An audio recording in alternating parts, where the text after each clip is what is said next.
안녕하세요. 보타임인 미국 소식입니다. 12월 11일 헤드라인 뉴스를 전해드리겠습니다.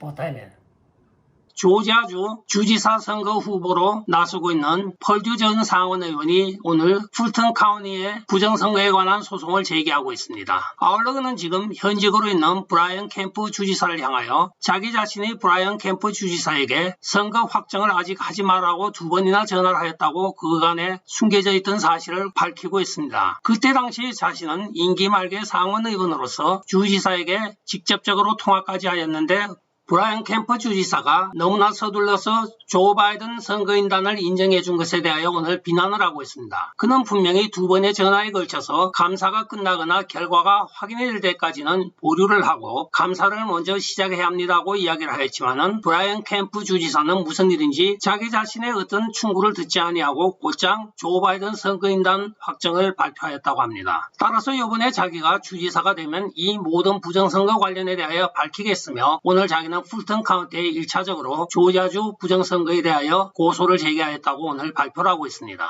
최근의 트렌드를 보면 바로 부정선거에 대한 목소리들이 많이 커지고 있습니다. 어떤 변화의 전조가 아닌가 하고 생각을 해보게 됩니다. 다음 소식입니다. 위키릭스의 설립자인 줄리안 어산지의 범인인도 소송에서 영국 고등법원은 그를 미국으로 보내 재판을 받게 하라는 판결을 오늘 하였습니다. 미국 대배심이 지난해 18개 혐의로 기소한 그의 혐의를 보면 17개는 간첩죄에 해당하고 있습니다. 그가 폭로한 기사 내용에 의하면 힐러리 클린턴의 이메일을 해킹을 하였고 또한 아프가니스탄과 이라크 관련 자료 여러 수십만 건을 해킹을 하여 언론에 배포한 혐의를 받고 있습니다. 언론의 이 비밀들이 누설된 이후에 국방부 기밀정보 입수 및 공개 혐의로 그를 전 세계 수배를 하였습니다. 영국 주재 에콰도르 대사관에 피신하고 있던 그는 에콰도르 대사관에서 그를 추방을 하자 영국에서 체포가 되어 1심 판결을 받았으나 1심에서는 지혜로운 재판관이 미국으로 송환이 되게 되면 그의 신변이 위험하고 또한 두 번째는 그가 자살을 당할 우려가 있다고 하여 미국으로 범인도를 거부하였습니다. 이에 대하여 미국 정부는 고법에 다시 항소를 하여 이번에 미국으로 송환하는 것에 승소를 받아낸 것입니다. 2심 판결에서 1심을 번복한 판사는 어떤 판결 번복에 대한 사유를 이야기를 하지 않고 있습니다. 단지 미국 정부가 선의적으로 슈퍼맥스 교도소에 수감하지 않겠다는 약속을 보증하였다고만 판결 사유를 밝히고 있습니다. 즉 미국 행정부의 지금 줄리안 어산지 사건에 대한 승리로 보아도 무방할 것 같습니다. 이에 대하여 약혼녀인 스텔라 모리스와 어산지 지지자들이 법원 밖에서 데모를 하고 있었으며 이 판결문이 떨어지자마자 스텔라 모리스는 조 바이든 하에서는 미국 보증을 신뢰할 수가 없고 부패한 CIA 공작에 의하여 어산지가 희생될 우려가 있으므로 대법원에 항고를 하겠다고 오늘 법원 바깥에서 발표를 하고 있습니다. 한편 이 사건은 전 세계로 관심을 끌고 있는 가운데서 오브라도 멕시코 대통령은 일전에 만약에 어산지를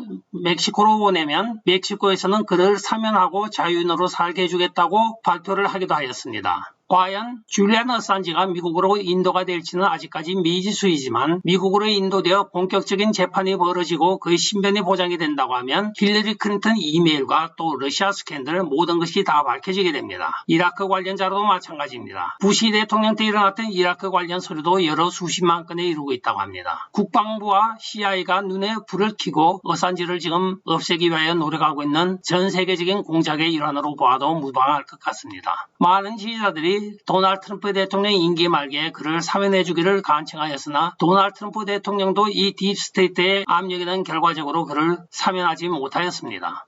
계속되는 법정 투쟁에서 어산지 입에서 어떤 말이 나올지 기대되어집니다. 다음 소식입니다. 론 디산티스 플로리다주 주지사가 오늘 긴급 행정명령을 발동을 합니다. 그 내용은 다름이 아니고 지금 국경을 넘어오고 있는 많은 불법 체류자들에게 편의를 제공하거나 이익을 제공하고 있는 NGO, 즉 비영리재단법인에 대하여 제재를 가하고 있는 것입니다. 이들이 계속 이렇게 정치적으로 플로리다주를 간섭을 한다고 하면 이들과 계약하고 있는 민간업체들이나 또 고용계약을 하고 있는 모든 민간업체들은 이들과의 관계를 끊지 않으면 주정부 또는 지방정부와의 모든 계약을 취소될 것이라고 경고를 하고 있습니다. 시민이 내는 세금으로 운영되어지는 주정부나 지방정부에서 이익을 받는 사람들이 시민들에게 불이익을 가져오는 이런 일을 하는데 도움을 주고 있다는 자체에 대해서는 모순이라고 하면서 이것을 근절하겠다고 오늘 발표한 것입니다. 여기에 대하여 많은 NGO나 NPO 단체들은 아직까지 성명이 나오고 있지 않습니다. 다음 소식입니다. 도널드 트럼프 대통령이 오늘 이스라엘 언론인과의 인터뷰에서 네타냐후 전 이스라엘 총리에 대하여 빌어먹을 인간이라고까지 격앙된 표현을 하면서 비난을 하고 있습니다. 도널드 트럼프 대통령이 실제적으로 이스라엘을 많이 지원하였습니다. 물론 사회도 이스라엘인이기도 하였죠. 특히 네타냐후에 대하여는 비비라고 별명을 부를 정도의 친근감을 표시하면서 이스라엘을 위하여 솔로몬 협정 또는 미 대사관 이전 등의 많은 공적을 쌓아왔습니다.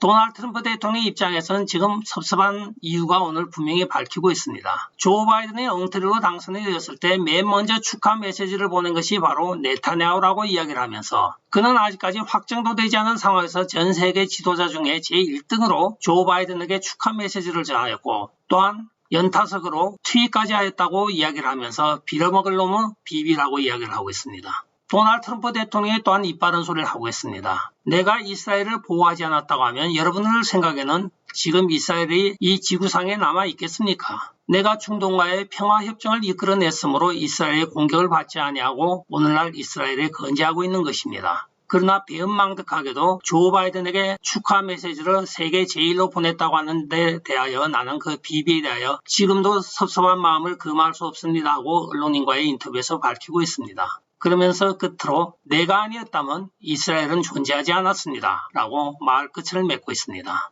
다음 소식입니다. 헐리우드 여배우 크리스티 엘리가 오늘 젠사끼를 한마디로 딱 잘라서 띨띨이 여자라고 부르고 있습니다. 미인걸이라고 하면서 아주 비하를 하고 있습니다. 그간에 열렬한 공화당 지지자로 특히 도널드 트럼프 대통령 지지자로 활약하였던 크리스티가 오늘 이빠른 소리를 또 하고 있습니다. 크리스티의 말도 일리가 있습니다. 나는 정치가들을 싫어합니다. 내가 도널드 트럼프 대통령을 그때도 찍었고 2024년도에 나오면 또 찍을 겁니다. 그리고 2016년도에도 찍었고 그 이유는 그가 정치가가 아니기 때문입니다. 전부 부패한 정치가들만 모여있는 정치판에서 그래도 새로운 바람을 가지고 새로운 의식을 가지고 바른 정치를 하는 유일한 정치가가 도널드 트럼프 대통령이기 때문입니다 하고 이야기를 하였습니다. 그러면서 조 바이든과 또 조 바이든의 대변인으로 있는 젠 사케에 대해서는 미인걸이라고까지 표현을 하고 있습니다. 자기는 물론 비난을 받을 것을 각오하고 있다고 합니다. 헐리우드의 현황을 봐서 자기한테 비난이 쏟아지겠지만은 니들이 나를 비난해봤자 뚱뚱하고 내가 사이언톨로지 교도라는 것밖에 나를 흠잡을 게 없지 않냐. 또 내가 영화 출연하고 안 하고는 감독의 영향에 따른 것인데 정치적으로 나를 매장하기 위하여 출연을 시키지 않는다고 하면 그것도 감수하면 돼 하고 아주 여유만만한 트윗을 하고 있습니다. 역시 여장부입니다. 자유로운 영혼의 크리스티 엘리 앞으로 계속 나아가십시오. 다음 소식입니다. 어저께 5개 판결에서 유죄 판결을 받은 인종차별 정오범죄 자작극을 벌였던 주지 스몰리에 대하여 오늘 그 배경이 밝혀지고 있습니다. 그는 이 자작극을 정치적으로 이용하기 위하여 만든 것으로 밝혀지고 있으며 바로 도널드 트럼프 대통령의 지지도를 떨어뜨리기 위하여 사용하였던 것입니다. 그는 카말라 해리스의 열렬 지지자이기도 하며 이번에 유죄 판결을 받고 있는 것으로 봐 뒷배경이 없어진 것은 확실합니다. 담당하였던 경찰의 말에 의하면 그가 허위 보도에 대한 사과만 하였다 하더라도 제가 지방검찰에 이 사건을 보고하지 않았을 것입니다 하고 오늘 발표를 하고 있습니다. 따라서 이 사건은 결과적으로 카말라 해리스 열렬 지지자였던 그를 정치 영향권에서 배제하기 위한 것으로 보여지고 있으며 이 사건으로 인하여 논평을 하였던 사람들도 지금은 묵묵부답으로 소리를 내지 않고 있는 것으로 밝혀지고 있습니다. 예를 들면 어떤 영화 감독의 경우에는 이것은 미국 주류 사회에 도널드 트럼프 대통령이 동성애 혐오를 불러넣어 일으킨 사건이라고까지 이야기했던 자들도 전부 트위터도 하지 않고 심지어는 하였던 트위터도 다 내리고 있습니다. 여기에 포함되었던 많은 사람들은 팝 가수, 영화배우, 영화감독, 헐리우드의 유명 인사들이 많이 포함이 되어 있습니다. 사건의 앞뒤 전말을 봐서는 지금 카말라 해리스를 낙마시키기 위한 사전 작업이 아닌가 하고 여겨지기도 합니다.